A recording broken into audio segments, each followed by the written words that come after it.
Kepala Dinas juga, DKP dan Perindustrian dan Perdagangan. Saya minta lebih rinci lagi ke depan. Setelah hari ini, tolong berikan data tentang program detail, kegiatan, anggaran, lokasinya di mana, dan kelompok-kelompok aja yang penerimanya siapa saja. Nah ini nanti ke depan, tahun depan atau bulan berikutnya setelah kita hari ini rapat, itu sajikan dengan format yang sesuai standar itu. Jadi tidak perlu diminta tapi disampaikan. Dan mohon kepada semua dinas terkait di Komisi 2, saya minta tidak perlu diminta data ini. Setelah tutup buku akhir tahun, kita itu bisa melihat di website, Pak. Karena ini adalah realisasi. Kalau anggaran mungkin masih membayang-bayang ya. Tapi kalau ini udah realisasi, sudah selesai kegiatannya, sudah tutup buku lah.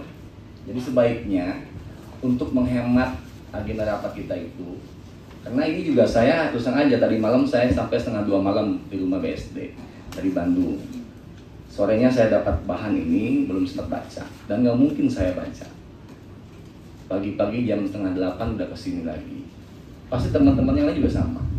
Alangkah baiknya ke depan, tolong dari dinas-dinas yang ada di sini itu, tolong sampaikan semua data sebelum ada rapat.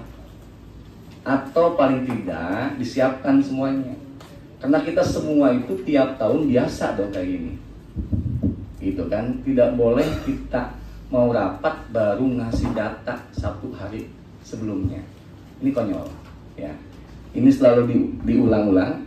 Izin Ketua, tempo hari juga kita rapat. Pertama kali rapat tempo hari itu bulan apa ya? Sama kayak gini. Dan ini mustahil kita baca semuanya detail. Fungsi kita adalah pengawasan. Bagaimana menjalankan pengawasan kalau kita tidak baca laporan atau evaluasi ini? Untuk itu izin Ketua, saya pribadi akan datang ke setiap dinas, izin untuk menindaklanjuti rapat-rapat ini. Saya pengen mengetahui lebih dalam tentang program, kegiatan, anggaran di mana, apa manfaatnya buat masyarakat. Karena hampir semua dinas banyak operasionalnya, banyak biaya gajinya dibanding programnya. Itu pasti, hampir tiap dinas. Alangkah konyolnya kita, kalau kita hanya membaca sekilas saja. Untuk itu Ibu Kadis, Pak Kadis nanti tolong siapkan waktu dengan saya. Kalau teman-teman yang sibuk, saya akan langsung pengawasan. Gitu ya, itu gitu ya. Jadi ada berbagai macam permasalahan nantinya yang akan kita ketahui. Jadi jangan sampai ada masalah di masyarakat muncul kita tidak tahu. Pertanyaan mungkin yang seksi ya, yang kita hari ini menasional di Banten adalah pagar laut. Yang hari ini pun ada berita di Ombudsman ya Ketua ini, tentang gejolak air laut ini yang dipakai. Bagaimana sikap pemerintah Provinsi Banten dan bagaimana dinas terkait di provinsi? Apakah pernah Pak Ketua dan Dewan yang lain memberikan informasi kepada Dewan atau mendapatkan informasi dari Kadis DKP ini tentang permasalahan pagar laut? Kita belum pernah dapat informasi itu dari dinas. Betul Pak Ketua? Pernah nggak Pak Ketua? Kita belum pernah dapat informasi dari dinas DKP. Kita tahu-tahu meledak nasional, kita tidak pernah mendapatkan. Ternyata Ibu Kadis sudah mengetahui lebih jauh tentang itu. Karena ini ada di wilayah Provinsi Banten, wilayah kita. Dan kita sebagai anggota Dewan harusnya punya peran aktif untuk solusi ke depan.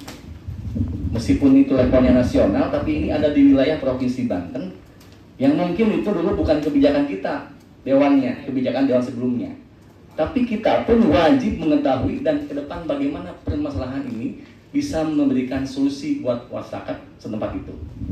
Jadi banyak permasalahan-permasalahan di DKP ini Ketua sebetulnya yang akan saya sambungkan tetap tuh supaya apa? Supaya tujuan Ibu Kadis bagaimana menciptakan kesejahteraan buat nelayan betul-betul diwujudkan dan terasa manfaatnya.